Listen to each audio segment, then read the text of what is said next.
Hello and welcome to my YouTube channel Easy English with Swati. Today we are going to see the Ball poem of CBSE class 10, which is written by John Berryman.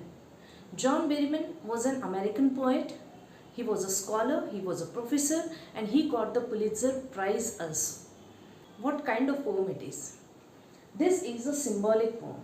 जैसे हमने 9th standard में the road not taken देखी थी, right, it was the symbolic poem. Symbolic poems means क्या होती है, उसमें poet जो है वो कोई सिम्बॉल यूज़ करते हैं to tell you something different.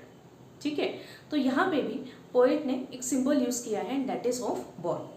So this whole poem is a symbolic poem. Then it is a blank verse. हमने अभी तक देखा है कि पोम के एंड में हम राइम स्कीम ढूंढते हैं, राइट. जैसे एट द एंड कौन सा वर्ड आया है, फिर दूसरे लाइन में कौन सा वर्ड आया है. Likewise we just go on matching those words. ठीक है, तो वो A B C B likewise that is called the rhyme scheme. यहाँ पे आपको कोई भी राइम स्कीम नहीं दिखेगी and that is why it is called blank verse और free verse. And it is a narrative pome.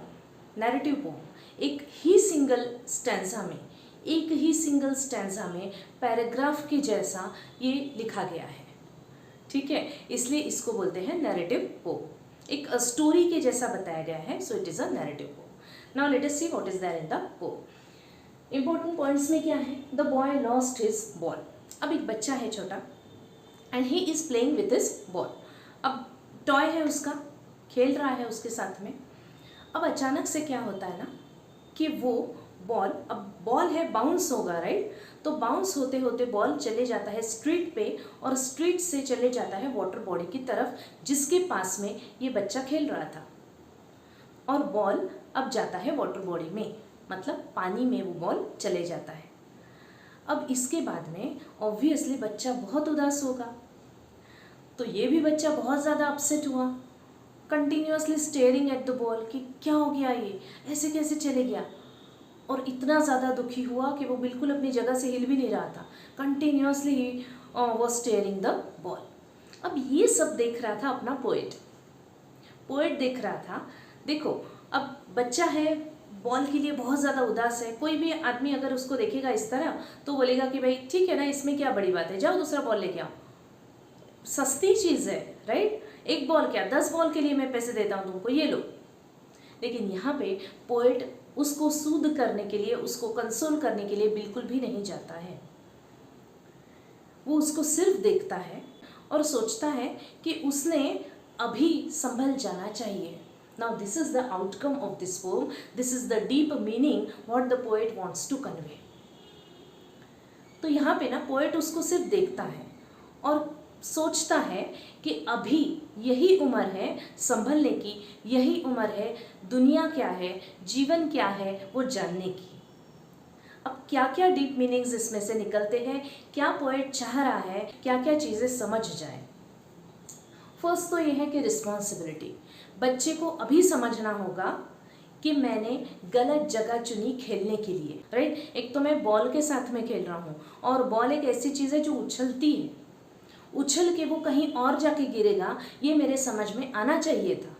जो मैं रिस्पॉन्सिबल नहीं बना और मैं वाटर के पास में खेल रहा था तो ऑब्वियसली रिस्पॉन्सिबल रहा, इसीलिए वो बॉल चले गया पानी में. तो रिस्पॉन्सिबिलिटी इसके बाद में बच्चा ध्यान से इसके बाद में अपनी लाइफ में ज़रूर लेगा, राइट. तो ये पहला लेसन बच्चा यहाँ पे सीखता है और उसको अपने आप ही सीखने के लिए पोएट भी छोड़ देता है कि वो अपने आप ही संभल जाए, मैं नहीं जाऊंगा. Okay, then death. ये तो एक बॉल है जो मुझसे अभी दूर हो गया है, एक ऑब्जेक्ट है. लेकिन कल को लिविंग बीइंग भी तो मुझसे जुदा हो सकते हैं, है ना. जो आज चीज़ मेरे पास है, जो चीज़ ये वर्ल्ड में है, भले ही वो नॉन लिविंग हो या फिर लिविंग हो, नथिंग इज इटर्नल, राइट. कुछ भी चीज़ ऐसी नहीं है दुनिया में जो कि हमेशा के लिए वैसी ही रहेगी. उसका नाश तो होना ही है. दुनिया आज ना कल ख़त्म होगी, राइट. तो ये बॉल क्या चीज़ है. तो डेथ जो है ना, death means what, destruction of any of the things. तो ये आज ही बच्चा जान ले तो अच्छा है कि आज कोई चीज़ मेरे पास है, कल को वो नहीं रहेगी. So this is the second important message goes to the child. Then money is external.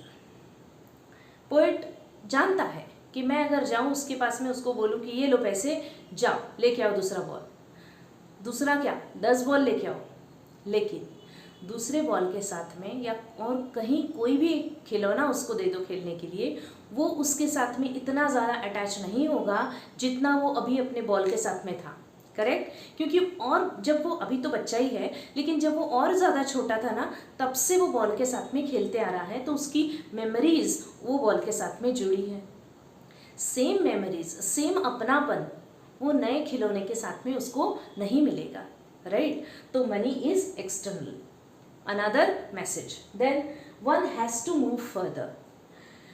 अब एक बॉल चले गया, कितना देर तक मैं रोऊंगा एक चीज़ के लिए, मुझे आगे तो बढ़ना पड़ेगा। राइट? ये जिंदगी भर तो मैं रो नहीं सकता ना बॉल को लेकर। तो this is the last and one of the important messages कि one has to move further. ठीक है, हमें दुख से भी उभरना है, हमें उससे निकलना है और हमें आगे बढ़ना है।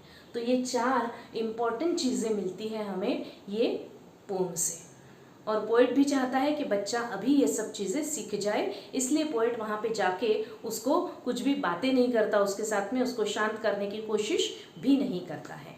Right? I hope you have understood this pome. Late us see the difficult words.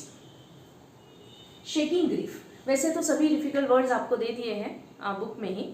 Shaking grief means utter sadness, बहुत ज़्यादा सैडनेस। रिजिड मीन्स फर्म, बच्चा जो है ना वो रिजिड ऐसे एक ही जगह पे खड़ा था, वो हिलडुल नहीं रहा था, बहुत ज़्यादा दुखी था ना, कंटिन्यूस स्टेयर कर रहा था और देख रहा था वो जाते हुए बॉल को। देन ट्रेम्बलिंग, शेकिंग, दुख से बहुत ज़्यादा शेक हो रहा था वो।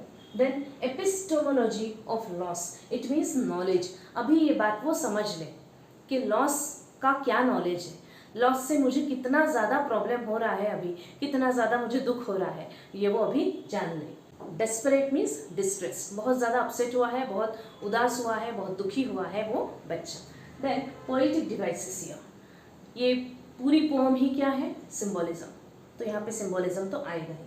देन एनाफोरा, देखो फर्स्ट 2 लाइन्स में स्टार्टिंग की जो 2 लाइन्स है ना, उसमें स्टार्टिंग का वर्ड है सेम, दैट इज व्हाट, और नेक्स्ट जो 2 लाइन है 3rd एंड 4th, वहाँ पे भी सेम वर्ड से लाइन शुरू होती है, दैट इज मेरीली। तो जब एक वर्ड आता है for the 2 or more consecutive lines at the start of the 2 or more consecutive lines, then that is called anaphora. Right? Then assonance, boy now who has lost, यहाँ पे o का sound आया है बार बार। o is a vowel, जब vowel का sound आता है ना बार बार कोई भी सेंटेंस में, then that is assonance. Personification, ball goes merrily bouncing, हंसते खेलते कूदते बॉल चले गया।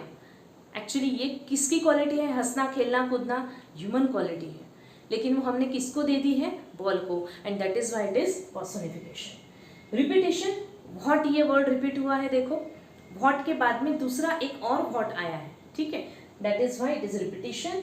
बॉल्स ये वर्ड भी कहीं रिपीट हुआ है, that's why it is repetition. और कोई पोएटिक डिवाइसेस आपको दिखते हैं तो please do right in the comment box. Late us see the most likely questions here. One is, why doesn't the poet want to intrude on the boy? Intrude on, उसको convince करना, उसको शांत करना, उसको कंसोल करना, ये सब poet क्यों नहीं करना चाह रहे हैं? एक तो रीज़न ये है कि अगर पोएट ऐसा करते हैं, जल्दी से जाके उसको चुप कराते हैं कि भाई इतना परेशान क्यों हो रहे हो, ठीक है ये लो पैसे, जाओ दूसरा बॉल लेके आओ, उसके साथ में खेल लेना, तो इससे क्या होगा ना, बच्चा ये बात बहुत ईजीली लेना शुरू कर देगा कि ठीक है क्या हो गया, लॉस हुआ तो इसमें क्या है, दूसरी चीज़ मैं लेके आ सकता हूँ। अगर पोएट ऐसा करते हैं तो इसके चांसेस बहुत ज़्यादा है बच्चा कभी भी संभल नहीं पाएगा, उसको कभी भी ये चीज़ों का एहसास नहीं होगा कि मेरी गलती क्या है। राइट? उसको तो समझाते समझाते पोएट ये भी बोल सकते हैं ना, ठीक है ना बेटा, वो वाटर बॉडी है, ठीक है उसमें बॉल चले ही जाते हैं, ठीक है ये लो पैसे। तो इससे क्या होता है कि बच्चा ये समझेगा that it is not my fault, वो कभी भी रिस्पॉन्सिबल नहीं बनेगा आगे, उसको लगेगा ठीक है इसमें क्या है, मेरी गलती थोड़ी थी, मुझे लगा मैंने यहाँ पे खेल लिया, है ना, तो इससे रिस्पॉन्सिबिलिटी नहीं समझेगी। इससे ना वो हर चीज़ को टेकन फॉर ग्रांटेड ले लेगा कि ऐसा तो होता ही है, इसमें क्या है, इसमें बड़ी बात क्या है।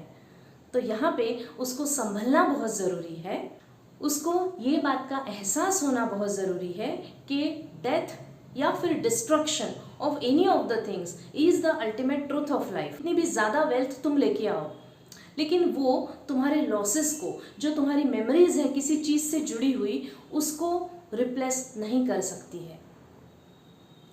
तो हमारी जो यादें हैं किसी पर्सन के साथ या किसी ऑब्जेक्ट के साथ में, वो किसी और चीज़ से रिप्लेस नहीं होगी। ये बच्चे को संभलने के लिए वक्त तो देना चाहिए, करेक्ट। इसलिए पोएट वहाँ पे जाना नहीं चाहते हैं। वो बोलते हैं कि let him handle the situation, let him cry, let him sit there for some moments. भले ही बैठेगा, वो दिन भर बैठेगा वहाँ पे, रोएगा, कितनी देर बैठेगा, अपने आप संभलेगा, अपने आप समझ में आएगा कि मैंने यहाँ पे अगली बार तो डेफिनेटली वो वहाँ पे नहीं खेलेगा, राइट। तो एक रिस्पॉन्सिबिलिटी तो आ गई उसमें। उसके बाद में वो जो दुख से उभरने की जो बात है, time is the best healer, right. जो लोग अपने आप से सीख जाते हैं वो ज़्यादा अच्छा होता है किसी भी पर्सन के लिए, ठीक है। तो that is why the poet doesn't want to intrude on him. What is the theme of the poem? अब ये पोम की थीम क्या है कि हमें समझना है अपनी रिस्पॉन्सिबिलिटी। एक पर्टिकुलर जो एज होता है, बहुत उम्र होने के बाद में अगर आप रिस्पॉन्सिबल बनते हो, जो बहुत ज़्यादा आपके लॉस हो चुके हैं ऑलरेडी, तो उसका क्या मतलब। ये बच्चे की जो उम्र है ना, इसलिए यहाँ पे बच्चे का एग्जाम्पल इसलिए दिया है कि बच्चे की जो टेंडर एज है, this is the correct time to understand these many things, कि मेरी रिस्पॉन्सिबिलिटी क्या है, इसके बाद मैं यहाँ पे नहीं खेलूँगा आइंदा। ये बात उसके दिमाग में अभी बैठ जाएगी। क्यों? क्योंकि उसका लॉस हुआ है, ठीक है। उसकी मेमोरीज जो वो बॉल के साथ में जुड़ी है, वो मेमोरीज अब वैसे तो उसके पास में रहेगी, लेकिन बॉल तो वापस नहीं आएगा। दूसरा बॉल आ जाएगा, वो एडजस्ट करना सीखेगा, वो दूसरे बॉल के साथ भी, वो आगे बढ़ना सीखेगा दूसरे खिलौनों के साथ भी, राइट। और उसके समझ में ये आएगा कि आज जो चीज़ें हैं वो कल मेरे पास रहेंगी ही, इसकी गारंटी मैं नहीं दे सकता हूँ। तो अल्टीमेटली वो समझ जाएगा जो डीप मीनिंग पोएट बोलना चाहते हैं ये पोम में। So this is the theme of the pome. I hope you have understood till here. Keep watching. Please do like and share my video and subscribe my channel. Thank you so much.